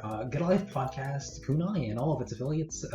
We do not condone self-mutilation or the Yakuza in any way. No, I speak purely as a writer. Do not do this at home, please. but that aside, I think for me, the characters themselves are not really impressive. I mean, but together as a team, they're very interesting. And I do enjoy how wacky each character tends to be and how each character's gamble is associated with their character. You know, we see with the idol, it's related to that. You know, the cultural club, right? It's that sort of thing. Or the crazy girl that has like orgasms and shit for gambling. You know, it's a game of Russian roulette. So like freaking. Like that was actually really like I was like when I saw that scene for the first time, that actually took me kind of off guard. Not gonna lie. Either way, I think it's quite interesting because there isn't necessarily much character development in the show directly for the characters. Like, I don't really give a fuck about the characters themselves, but their gambles reflect on the characters. So you kind of learn more about the characters a little bit through the games that they're playing in their gambles, right? So which I enjoyed. It was a very odd form of character development. Obviously not as great as just having proper character development, but I did appreciate it. It's very interesting that you mentioned the Yakuza angle because now that you mention it, yeah, it really is a representation of the Yakuza. But for me, I saw it from a slightly different angle. But I think they're kind of complementary in the sense that, Joe asked us to really think about the hierarchy in the school, right? And for me, I was just like, this isn't exactly a subtle take on capitalism, right? Like Hyakkaou Academy, if you think about it, it is a microcosm of Japanese capitalism. And I know I sound fucking crazy or whatever trying to say that, but you know, the cutthroat nature of, you know, the competition, you know, the extreme punishments for the house pets and all that, the extremely rigid like caste system. It's a caste system, let's be real, right? Where people are treated like slaves, right? And the caste system, yeah. Yeah, exactly. Where money is the only thing that talks. It you know, it just screams all the problems with, you know, with Japanese working culture nowadays, right? It reminds me a lot in a way of Black Lagoon, right? Of Rock, and how that show criticizes, you know, modern Japan's like working conditions, right? Again, where their money makes the world go around, right? And it's just there's no, it's just a super rigid social system that's in place, right? And honestly, at the beginning, I considered dropping the show, right? As much as I liked it. Why? Because again, going back to characters, I found them, you know, they're crazy. A lot of them, like you said, Bish, they're kind of scary / disgusting, right? They're all these like morally corrupt freaks, right? That you can't relate to at all. Oh, so you were care. So you were overwhelmed to some degree. Not overwhelmed, but I just like, why would I watch a show where I don't like any of the characters and I can't relate to any of the characters, right? So I was like, why would I watch that? And it clicked to me that, you know, that's the entire point, right? These are morally reprehensible people, right? They're freaks, and you're not supposed to relate to them because they kind of represent all of these extreme aspects of, you know, society in Japan. See, right? it's a very interesting point. It's just it brought up another point in my mind, because obviously we're talking about Yakuza and how business deals work and stuff, especially with life plans. I've also noticed something more about Yumeko, because let's face it, Yumeko is the only character in the show as opposed to the rest of them. But come on, how are you gonna shaft my boy Ryota? Yo, Ryota literally is not even worth talking about. I will not waste any more time talking about him, because literally you could take him out of the show and nothing would change. How would you do the ending then? Right, you could have chosen literally anybody else. You could have gotten what's her face, Nanami. Nanami literally, I legit think Nanami would have been a better. What would Nanami contribute to that though? No, but Mary could have done it as well. What would Mary contributed to that though? That's they're friends. That's not my point. Like, it doesn't matter if they're friends. Like, it's like there's a reason that this character is here for a reason. What do you know about Ryota? Ryota, he makes vanilla ice cream look exotic. Okay, what do you know about his backstory? Kevin, what do you know about his hobbies, his passions, his dreams? You know jack shit, because he's not the main character of the show. Jabami is. The only reason I gotta, like, he's only in the show, right, is the archetypal normal character, quote unquote, so that you as a viewer have something to relate to. Okay, that's literally it. He's only there to be shocked at how fucking crazy everyone else is. Right? He's disgusted by those other by the student you know, you just well, reminded me, Kevin, you just reminded me of a point I really, really wanted to bring up. So I actually made a note about this, and it was something that I've been debating with myself for who knows how long. Like, I personally did not think that Yumeko was the main character. I didn't think they were, like, Yumeko was the eyes of the viewer. She isn't. That's Ryota. Exactly. Like, that's why I really, like, I because when you were talking about that, I remember, like, I really wanted to delve, like, why I thought that. Like, it's like you say, like, he really is, like, somebody who's supposed to embody the viewer. He's the observer. Like, the best analogy I could think of is, you know how, like, in Zelda, right? Why does Zelda not talk in the games? This is a design decision to have you step into his shoes, right? So, in a similar vein, Ryota is that vessel. Did you just call Link Zelda? Sorry, Link. My bad. You're a walking stereotype, dude. You sound like such a Karen. My bad. Yeah, but anyhow, my point is, Link is a silent protagonist because you're supposed to step into his. Shut up. Link is a silent protagonist because you're supposed to step into his shoes, right? And kind of feel that that he's your connection. He's your link to that world, right? Oh, if you Kevin, will. that was bad. I'm gonna take that out of the episode. That was. God damn it. No, I'm But joking. No. Ryota is kind of the same thing. He does not have any notable character traits. He has like no background. He has no personality. Why? So that you can project yourself into him and experience the world through him. That's why he says at the beginning he has no talent in gambling and he's considering dropping out, right? He's the average normal Joe Blow character who's surrounded by these crazy, exceptional, larger than life figures, right? And I get where they're going with that, right?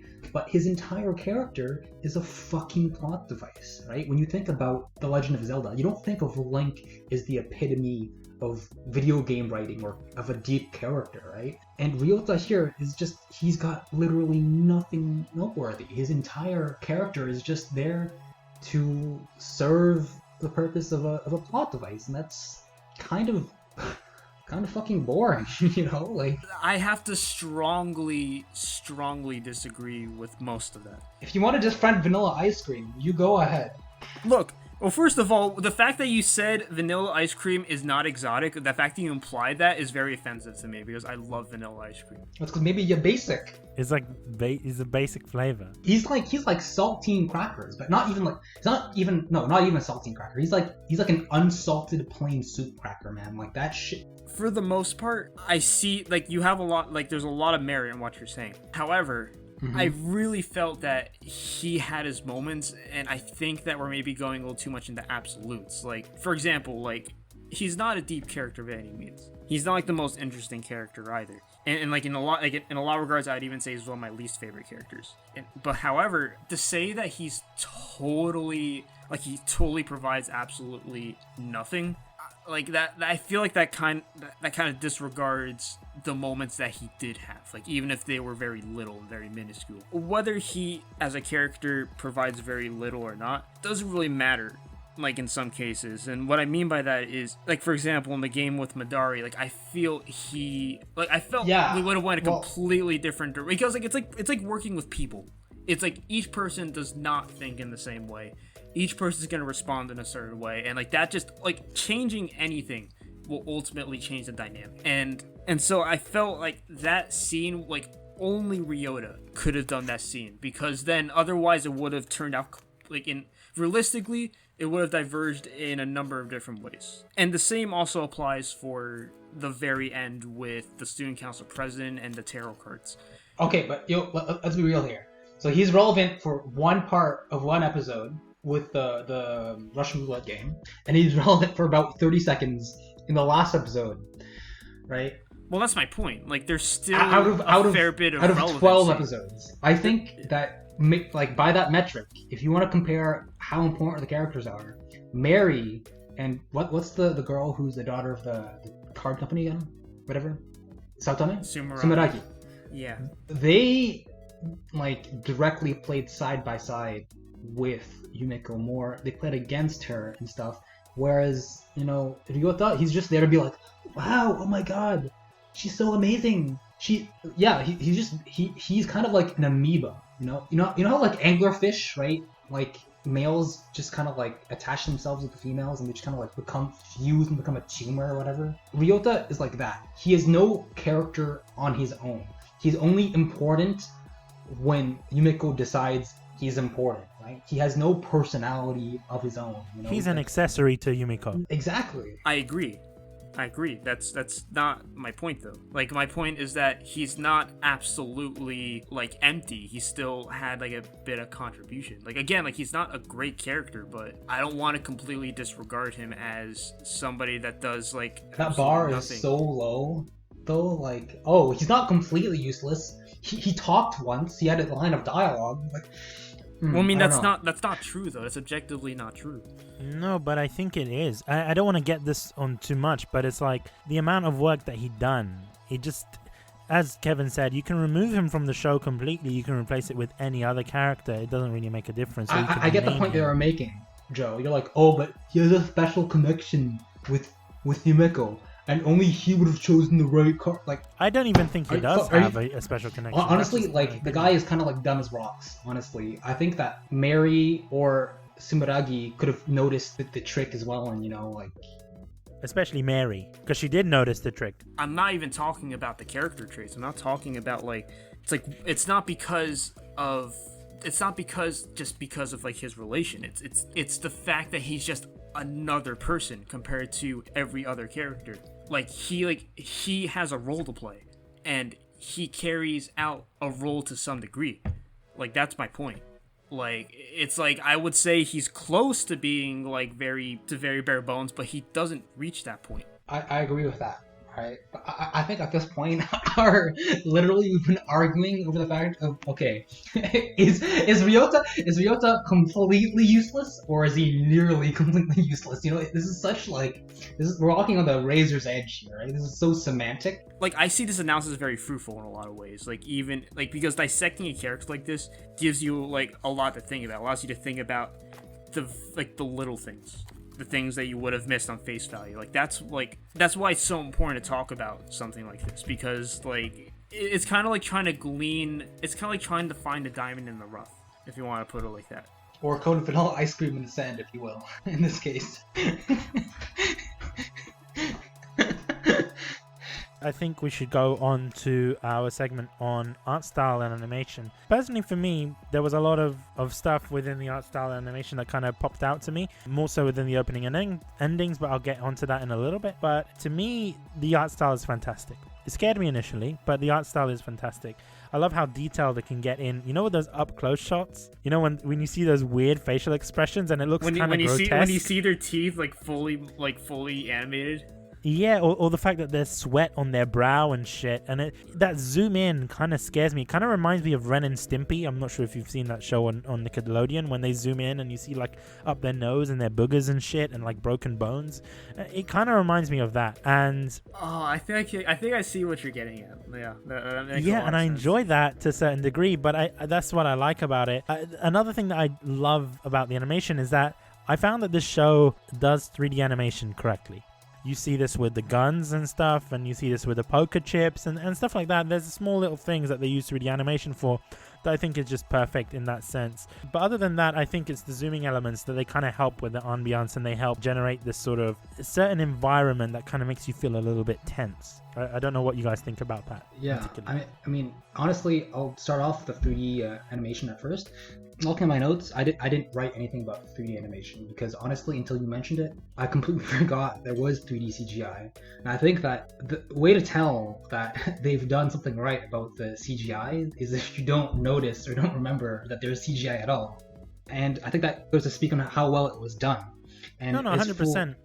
I think the only reason that I did notice that was because, obviously, you know, when you watch a lot of 3D stuff and when you work in 3D, you kind of know certain, not glitches, but you know certain techniques that they use, and you're like, oh, okay, that couldn't have been done in 2D, or it would have taken a lot of time, stuff like that. But yeah. Yeah, I agree. We've already said this at the beginning, but the visual style is very distinct and very colorful, right? And in particular, you know, as much as, you know, the characters can sometimes be caricatures and stuff, they're not necessarily the deepest that you've seen, at least in the confines of what we see in season 1, anyhow. I find that their designs are really good, right? Even though, if you think about it, they're all wearing the same uniform, right? This stylish red, gambling uniform. It's kind of like, what you'd expect to see a dealer wear at a fancy casino. That's another thing. I didn't notice that. At first, I kind of felt that they looked like Colonel Sanders, right? You know, the KFC guy, because that's what he wears, right? That's the last thing I think about, dude. What the fuck? You know that black bow tie that he wears. It's not a bow tie, but he wears that sort of weird black tie with a white shirt and a red. He's wearing like a suit. He's wearing a waistcoat. He's not wearing a suit, but yeah, it's kind of like them. They wear like that. But anyway, that's all I have to say around the art style and animation. I have more to say about the music, but we'll get on to that. What did you guys think, especially Joe? What did you think of the animation? Any more points to add? Or I mean, yours are kind of synonymous with mine. Like, I really did enjoy. I really like the. I like the shading. I like the vibrant colors a lot. Like, I really like the colors just popped, and it wasn't like, I mean, it also managed to maintain a sense of grittiness to it, because I mean, it's still like a gambling anime, and there are like dark undertones to it, so like it wasn't like bubbly, so to speak, but visually it set the mood right, I would say, in a lot of ways. And again, like what Kevin said, the 3D animation, like I didn't even know there was 3D animation. I think that's how good it was. I believe Kevin, I cut you off, so I'm not sure if you want to go back to your initial point. Basically, I was saying that, yeah, they're all wearing this, like, stylish, iconic red uniform, right? That'd be typical in casinos and all that. Even though they're all wearing the same uniform for the most part, the fact that they all look visually distinct is really nice to me, right? Not just because of the way that they're designed, but I think that all of them stand out in your head just because of just how contrasting, their hairstyles and all that are, but also their personalities, right? No one character is the same. They're all fucking batshit crazy, mind you, of course, but they're all batshit crazy in their own way, And I think that the art style really complements that, right? They all look distinct. There's a lowly character, there's a fucking idol, there's a crazy fucking eye patch girl, there's the typical British Mary, she's not European, but like low key I think it's kind of implied that she is, with her name and her blonde hair and all that. Yeah, might be. They're all really distinct, right? And because of that, it just really pops out in your head. And I think that the art style really does a good job of conveying that. I will actually, sorry, just one last thing before we move on to the music. To add on Kevin's point, I would say, honestly, the character designs were half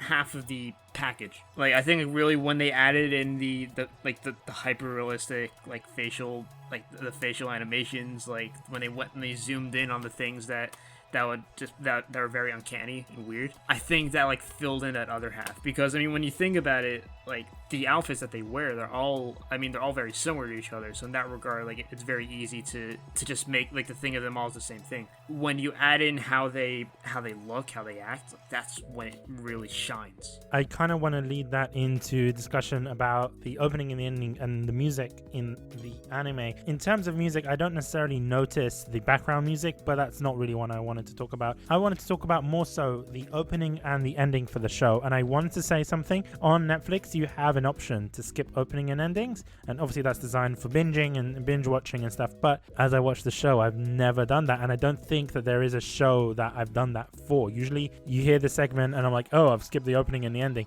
This one I've actually been listening to on Spotify. I've been listening to it all the time, and I get hyped for it. I know it sounds really stupid, but at the same time I think it's also the visual element within that and the meaning behind it. Because at first I was kind of confused by the imagery within the OP, because it felt a bit manic.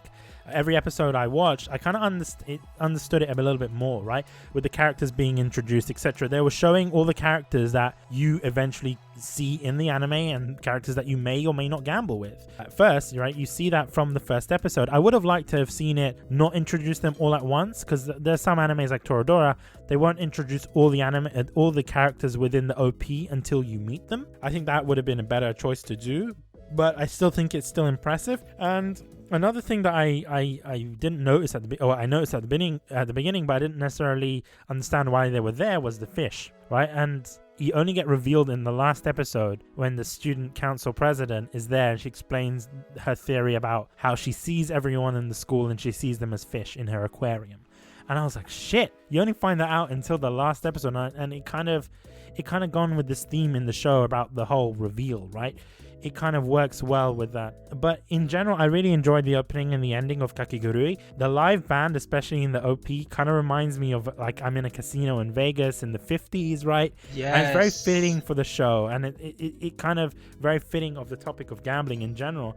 And the anime features 2 ending songs. I'm not sure if you noticed this. Lay Online, which is the one where you see Yumeko I don't want to say stripping, but she's basically stripping, right?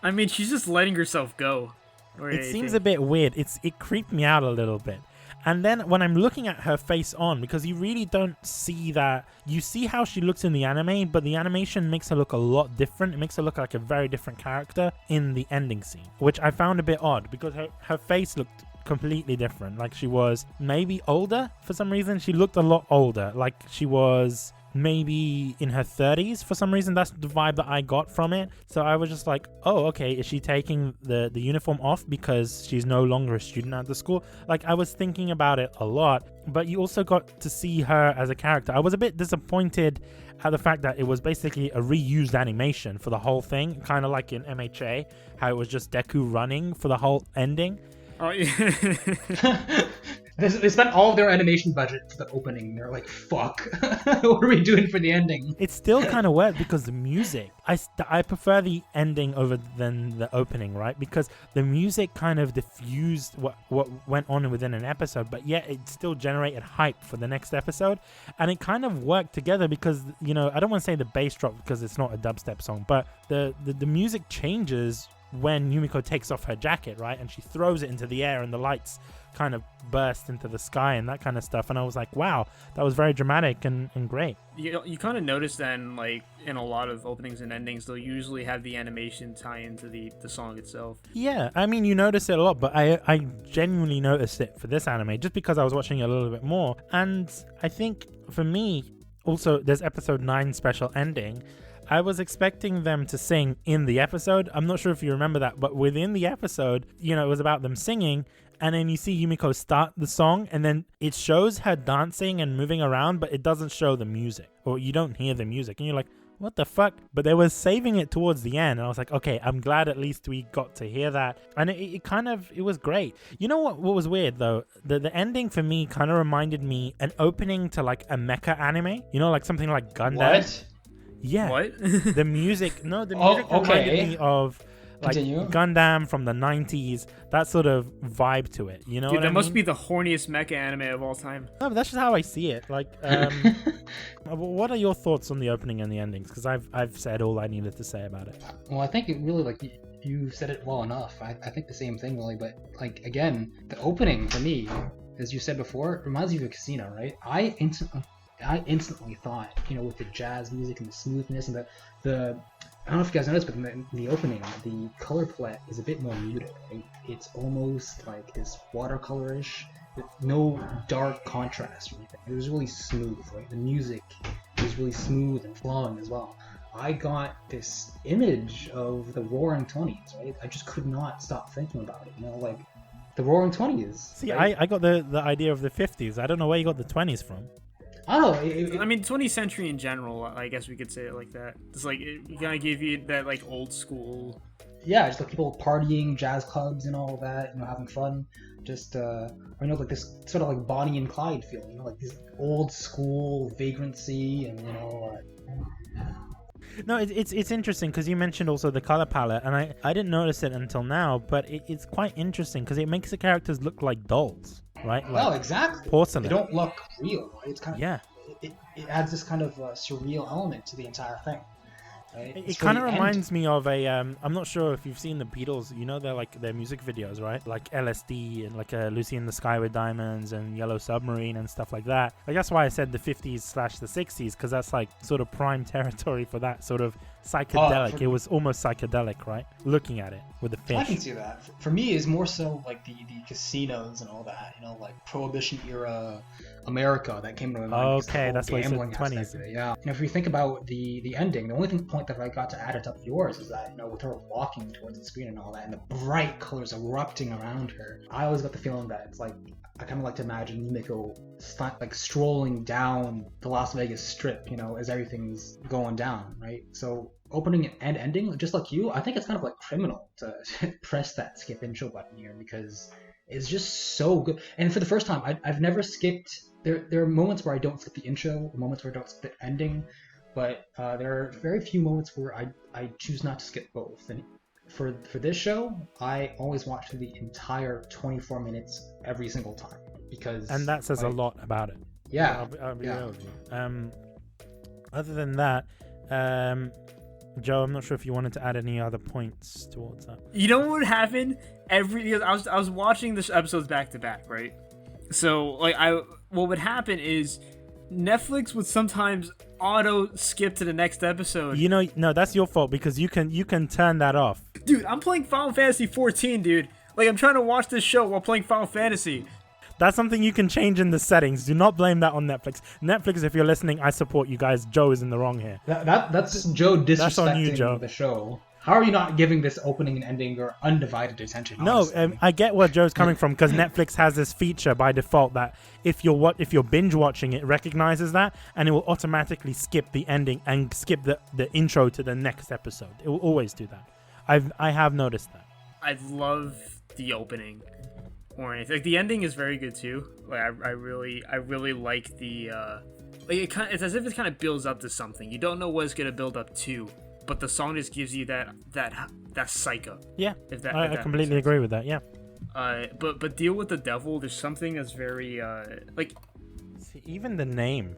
I mentioned the theme of Akuma, and I said, Akuma means demon in Japanese, and I kind of felt that Yumeko is the devil herself. I think the song is about her. That's actually a good comparison. I didn't think you'd like that. Maybe that was the intention. But yeah, so like for the record, listeners, the song name is Deal with the Devil. The artist is Tia. I really like it because, I mean, it actually kind of ties into what you just said about how it kind of ties into the show's like theme, the character. Just as it complements Yumeko, I feel it complements the overall theme of gambling with respect to the show. Because when I think of gambling, like, I always think there's a bit of a perverted nature to it, whereas in like it kind of like the concept of gambling to me ties into the primitive nature of us wanting to take some kind of risk and usually going for it, even if we're being careless, if we're desperate. Like like what the gambling to me is the idea that it's like you're putting pretty much like a lot of valuable things on the line, not just objects, just anything on the line in order to get something else. And this song, I feel, captured that idea in emotion. Like, I felt just how seductive, how tempting gambling is through this song, because it was paired up with the visuals of Kakegurui as well. And as a side note, when I heard the song for the first time, the first thing that came to my mind was those old school cartoons, like those really old Disney cartoons where like you would get into a brawl with somebody, and then like that's the kind of song that I would play when like the two characters were brawling with each other. Like, if that makes any sense. No, I completely get what you mean, especially like with the art style and how it looks. I think that's what they were trying to go for, as me and Kevin said, with that whole sort of nostalgic feeling. Like, that's exactly it. And but really primarily it was just that paired with the visuals, with how the opening went. Like, it really captured the tempting and like the tempting nature of gambling and how the characters respond to it. It just captured every single character properly, especially like with one scene in the OP when I think it's the student council president going down to embrace Yumeko. Like, I really like that because it shows that there's this, it's like they both have this affection for each other, not in terms of love, more just because they have very similar ideals when it comes to gambling. Like, they kind of mirror each other. Yeah, well, I mean, they're like opponents, right? That's like Yumeko's arch nemesis. Exactly. And then like it just fully captures Yumeko's character and the student council president's character, and it works. But that's pretty much all I got. Joe, you mentioned that you had some gripes and grumbles. I think me and Kevin already said within the episode what we kind of felt was a bit our concerns and stuff. So I wanted to know, what was your concern, if it was any different to what we had, etc. Like, this is like one of the examples of me being disappointed that it was kind of something was saved for second season. It was the very last game with Yumeko and the student council president. I mean, I think it's appropriate to refer to her by name at this point. Her name was let me try to remember. It was Momobami.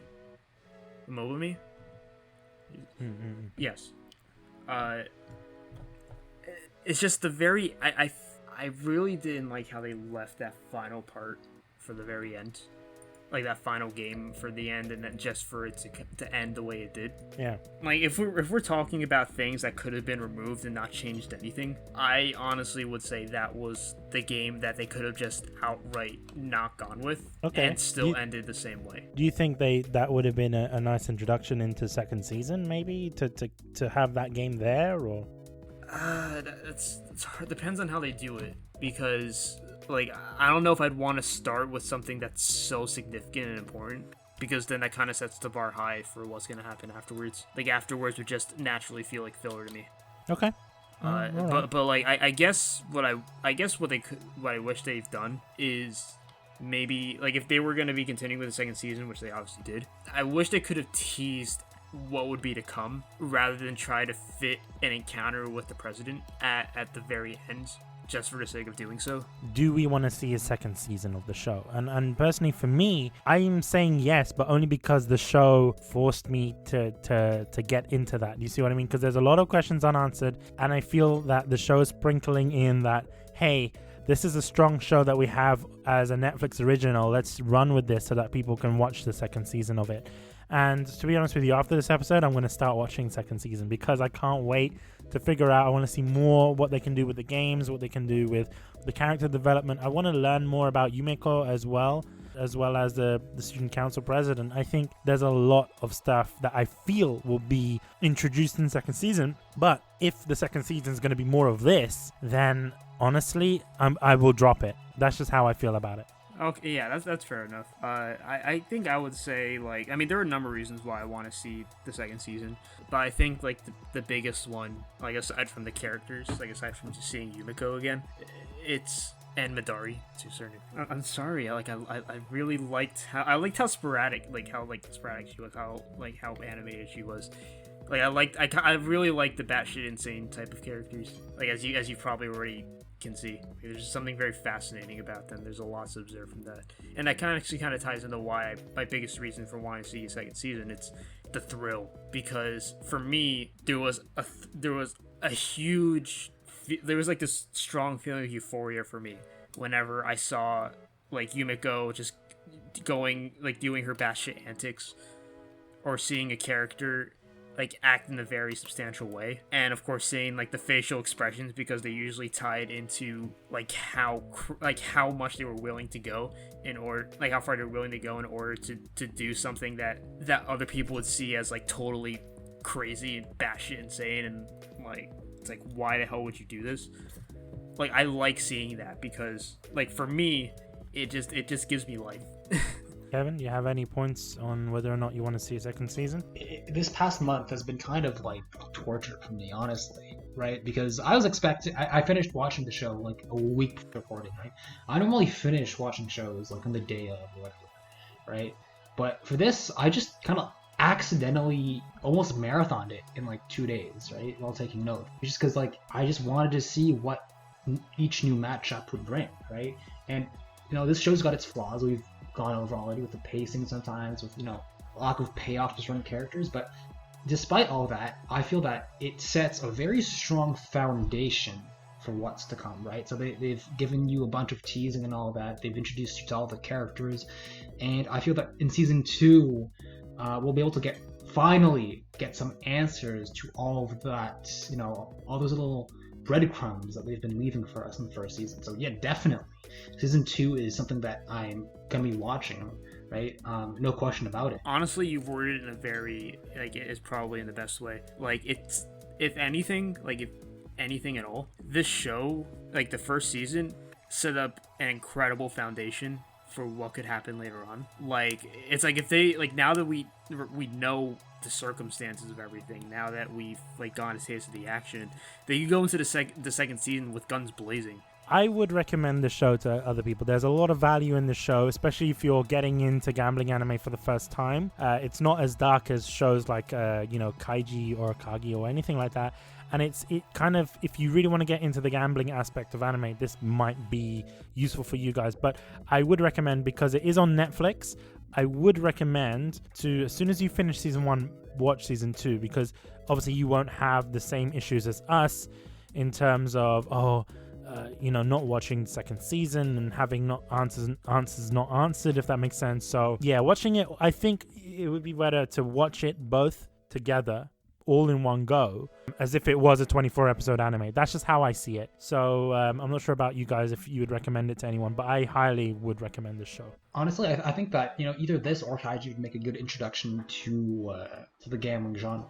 The distinction I would make is that kaiju perhaps go into it if you're okay with a slower pace, right? Because kaiju is a lot slower. That was one of the gripes that I think I had with it in the episode that we covered on it. So if you haven't checked that out yet, go ahead and do it. I think Kaiju Season 1 only covered, I think Season 1 only covered 3 games, right? Yeah, it was insanely long. Like, Kaiji, I'd say is kind of like the antithesis to this, where it's like, okay, this, initially, there are too many instances of single episode games, and it's over too quick, right? It's over before it really even starts. Kaiji, it's kind of the opposite, where yes, you get all that nitty gritty, 400 IQ, mind fucks and those plot twists and all that, and it's a roller coaster, but it overstays its welcome, right? So, for me, it depends on what kind of person you are. Are you really patient? Are you okay with really slow paced action? If that's the case, perhaps Kaiju's more your thing. If you're more into, I'd say interesting game setups and all that, and just want to dip your toes into the genre, I think that Kakegurui would be more, it'd probably appeal to a wider audience. Either case, I don't think that I'd recommend either one to anyone who's trying to get into anime. It's just because it's such a strange beast. The characters are so peculiar. I think in general, Kevin, sorry to cut your point, if you're watching anime on Netflix, you're probably not watching anime for the first time, because a lot of the anime on Netflix I wouldn't recommend to first time viewers of anime. So already there, if you are on Netflix and you're watching anime there, you would have had some experience with anime. That's just how I see it. Okay, fair enough. So it's a show I would definitely recommend. However, okay, so generally the show I would say is just good fun. If I want to strip it down to what it is, you can watch it and not turn your brain off. I don't want to emphasize that. You could go into it, you could just have a blast. Just let yourself be taken on for the ride and just enjoy it, because no matter what, you're still gonna have some kind of thrill with it. You're gonna get some kind of charm from it. It's just attractive, especially when you have a character who just does whatever she wants for the sake of doing it and getting the euphoria from it, the dopamine fix. It kind of it's for example, it's I didn't mention it earlier on, but there was a scene when when Yumeko is on the ground and she's pretending to be a cat because she's a house pet. Oh my god, that scene. Yeah, you remember that scene, right? When everyone's laughing at her and then she's like, oh, I'm a house pet now. I'm just gonna be a little cat. It's just meow. There's a lot that you can get from this show, and I would recommend it for that reason. That being said, I don't like I said before, I don't recommend it for just total beginners to anime. I think you want to maybe ease yourself in on the whole genre before you go into it, because it can be a very overwhelming show, especially with how twisted it can get. It's a show that can really make somebody uncomfortable if you're not ready for it. So it's you just have to be ready for it. That's about it. Well, if that's all of our thoughts on the matter, then first I want to say thank you for everyone for tuning in, as always. I'm personally, I'm just really glad to be back in the swing of things. It's been kind of a long time, and I'm a little rusty. I can feel it. Hosting is it's kind of funny. It's kind of interesting going into my first episode in a while and then hosting it right off the bat. But I guess that's just how crazy I am. That's just how chaotic I am inside. Are you comparing yourself to Yumeko? I really wanted to start with a bang, and I talked to you and Kevin about it. I wanted to start with it with something I really liked, and something that just people that would just kind of be very crazy in nature, because the show itself had a lot to think about.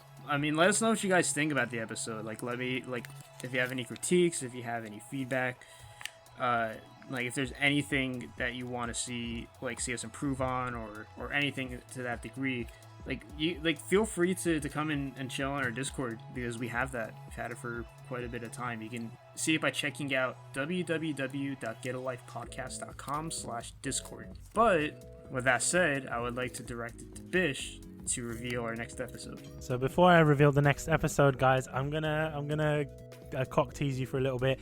I just want to thank our sponsors, Crunchyroll, Japan Crate, J-List. You can go check out the links in the description. Basically, the way our sponsors work is that everything will be getalifepodcast.com, and then for Crunchyroll it will be /Crunchyroll, for J-List it will be /J-List, and for Japan Crate it will be /Japan Crate. Links will all be in the description. Alternatively, you can go to getalifepodcast.com/sponsors. All the links and all the information will be there. So big thanks to our sponsors for supporting this episode of the podcast.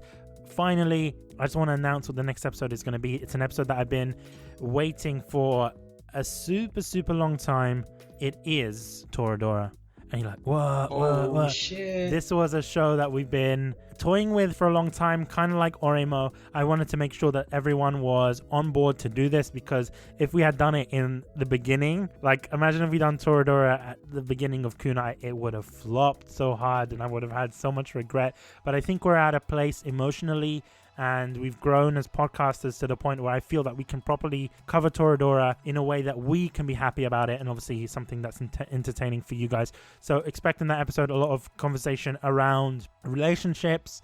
Obviously shipping will return in this episode, just for this episode, as well as best girl debates, etc. So it's going to be kind of old school kunai with this new modern kunai twist. So I hope you guys enjoy that episode. That being said, thank you guys for watching. Thank you.